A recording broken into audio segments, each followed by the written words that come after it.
Hello guys, আশা করি সকলেই ভালো আছেন। তো আমিও ভালো আছি। তো আপনাদের সামনে চলে আসলাম একটা নতুন ভিডিও নিয়ে। তো যারা এখন আমার চ্যানেলটাকে সাবস্ক্রাইব করে নাই, সাবস্ক্রাইব করুন, বেল আইকন প্রেস করুন। লেটস স্টার্ট ভিডিও শুরু করা যায়। তো হঠাৎ সকালে ফোন আসলো আহ, এক বড় ভাইয়ের, যে রাজা এক ব্যাগ এ পজিটিভ রক্ত লাগে। তো আমি বললাম, ভাই আমার রক্তর গ্রুপ এ পজিটিভ, আমি দেবো আর কি। তো ভাইয়া বললো তো চলে আসো। তো রেডি হয়ে বাড়ায় আসলাম। বাড়ায় আসার পরে গাড়ি পেলাম, হসপিটাল উদ্দেশ্যে গাড়িতে উঠলাম আমি আর আমার বন্ধু রাজীব। রাজীবকে সঙ্গে নিয়ে আসলাম এই জন্য যে একলা যেতে বোরিং ফিল হবে, এই জন্য ওকে নিয়ে আসলাম। ও সব সময় থাকে আর কি পাশে, সব সময় পাশে থাকে বলতে গেলে। এখানে গেলে ওকে ডাকি, ওখানে গেলে রাজীবকে ডাকি। মানে একলা গেলে, যে কোনো জায়গায় একলা গেলে ভালো লাগে না, এই জন্য ওকে ডাকলাম, চলো ঘুরে আসি রাজীব। তো আমরা গাড়ির ওপরে, একটা ভ্যানের ওপরে হসপিটাল উদ্দেশ্যে রওনা দিয়েছি।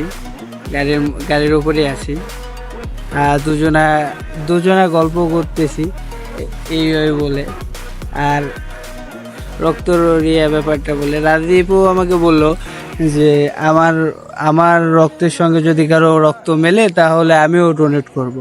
তো আমি ওকে বললাম যে আচ্ছা, যদি তোমার রক্তের সঙ্গে কারোর মেলে তাহলে তো আমি তোমার রক্তটা দেখবো না, ডোনেট করার ব্যবস্থা করবো না বা বলবো না। তারপরে দেখি আদর ভাই বা বড় ভাই, যে বড় ভাই ফোন দিছিল, ওই বড় ভাই বলে যে তোমরা আসো, আমরা আগাই। তো বাইকে করে চলে গেল, আমরা আসতেছি গাড়িতে করে, সেই উদ্দেশ্যে যাচ্ছি। তো গল্প করতেছি আমি আর রাজীব। তো গল্প করতে করতে একটু লং পথ, তো এই জন্য পাড়ি দিতে হবে, যাচ্তেছি দুজনা গল্প করতে করতে, যেন বোরিং ফিল না লাগে। বা বোরিং ফিল কি, আমরা ছেলেরা কোনো জায়গায় যেতে হলে একলা ভালো লাগে না, কোনো কাজে একলা ভালো লাগে না। যদি সেই কাছের বন্ধু থাকে খুব ভালো লাগে। বুঝি না ব্যাপারটা, আমার ব্যাপারটা হচ্ছে এইরকম ক্ষেত্রে। এই যে আমার বন্ধু রাজীব, তারপরে পাটা নাড়াচ্ছিলাম, দেখাচ্ছি, অনেক ভালো লাগতেছিল, এই জন্য ক্যামেরাটা নিয়ে গেলাম। করতে করতে সবুজ শ্যামলে গাছের পাতা যাচ্ছি। তারপরে আমার খুব ভালো লাগে যে কাউকে রক্ত ডোনেট করতে। রক্ত ডোনেট করাটা ব্যাপার না, যে রক্ত ডোনেট সবাই করতে চায় না।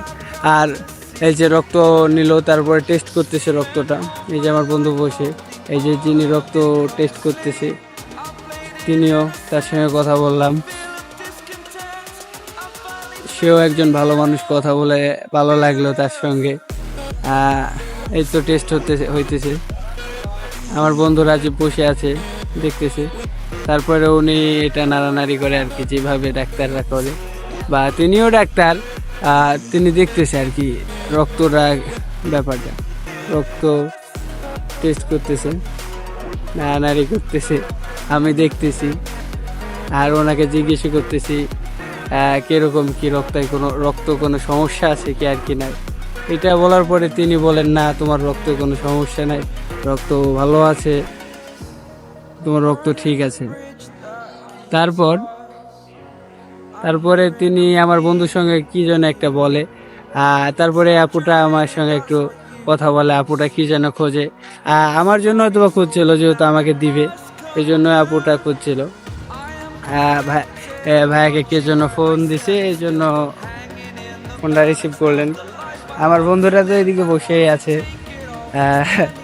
বসে আছে অবলার মতো ছেলেটা। তারপরে যে ডাক্তার সাহেব গেলেন বাইরে, আর আপুটা আমাকে কিছু কথা বললেন। তো ভালো একটা কথা বললেন, বড় আপু হিসেবে ছোট ভাইকে যেরকমভাবে বলার। তো এইটা হচ্ছে সেই রুম, যে রুমে আমার ব্লাড নেওয়া হবে। এই ব্লাড রুমে আমার কিছু বড় ভাইরা মজা করতেছে, মানে এই যে আমার বন্ধু হাসতেছে দেখে। এই যে ব্লাডে আমি শুয়ে পড়লাম ক্যামেরাটা দিয়ে, আমার এখনই রক্ত বার করবে আর কি, প্রেশার মাপার মতো করে ওইটা আমারও হাতে দিয়ে দিল, দিয়ে ওইটা ফোলাচ্ছে।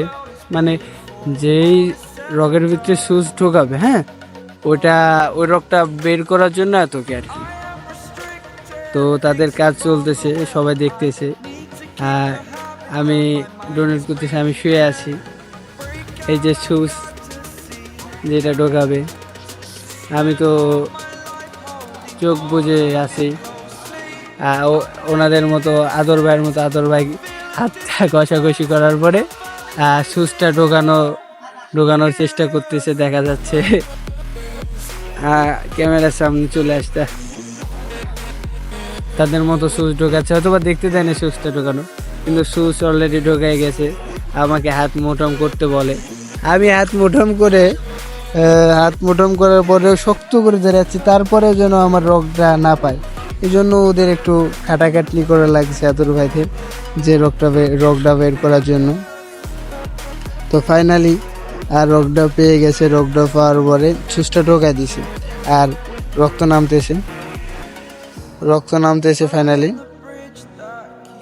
তো রক্ত বাড়াচ্ছে, তখন আমি বললাম যে আমার হাতে এমন কিছু দাও যে এরকম করে চাপাচাপি করতে পারি আর কি। এই জন্য তিনি আমাকে প্রেশারের ওই ইয়াটা আমার হাতে দিয়ে দিল। তো ওইটা নিয়ে আবার আমাকে আরেকটা কিছু দিল হাতে, যে আমার মনের ইচ্ছা পূরণ করিয়া দিল।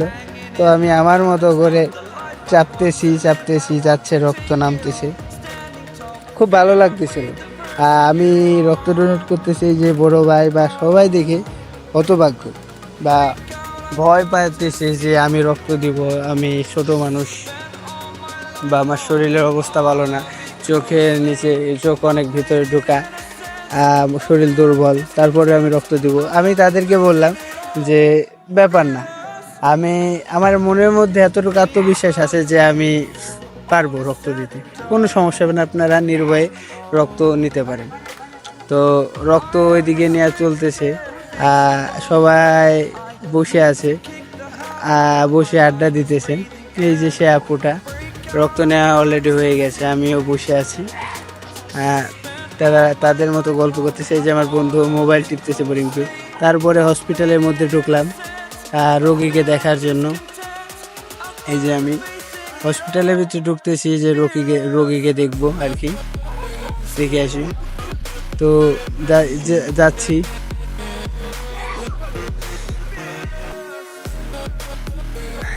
পাগলের মতো বকতেছে আর কি। তো আমরা এখন যাচ্ছি হলো হসপিটালের পেছনে যাচ্ছি আমি, এমনকি আমাদের সেই বড় ভাই, আমার বন্ধুটা আড্ডা দিতে যাচ্ছি তাদের সঙ্গে একটু আড্ডা দেওয়ার জন্য। তো গেলাম তাদের সঙ্গে গিয়ে, কাছে তাদের মতো তারা দুষ্টুমি করতেছে, মানে যেমন করে না ওরকম ভাবে দুষ্টুমি করতেছে, ওদের মতো ওরা দুষ্টুমি করতেছে, আমি ভিডিও করতেছি। তারপরে আর কি আসলো, এই যে তাদের মতো দুষ্টুমি করতেছে আর কি, যাচ্ছে মানে তাদের মতো বন্ধু অনেকদিন পর তারাও এক জায়গায় হয়েছে, তো ছোটকালের ফিল্ডটা ফিরে আসছে তাদের মধ্যে, তারা অনেক মজা করতেছে। এটা দেখে আমাদেরও ভালো লাগছে বা আমারও ভালো লাগতেছে।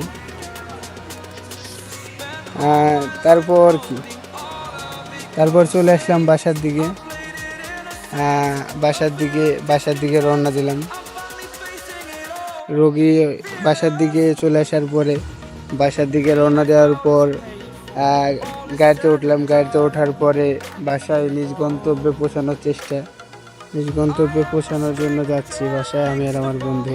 তাদেরকে বাই বলে বা তাদের মতো করে আমরা বাসায় চলে আসতেছি, আমি আর আমার বন্ধু। ডোনেট করা তো শেষ। রোগীকে দেখাতে পারলাম না, কারণ রোগী ছিলেন একজন গর্ভবতী, আর ওর ভিতরে ক্যামেরা অন করতে গিয়েছিলাম, কিন্তু অন করতে দেয়নি, বললো এটা ভিডিও করো না, ঠিক হবে না, এই জন্য ভিতরে ভিডিও করি নাই, তার জন্য ভিডিও করতেও পারি না আর কি। তো বাসায় যাচ্ছি, গাড়ির ওপরে আছি, ভিডিও লাস্ট পর্যন্তই।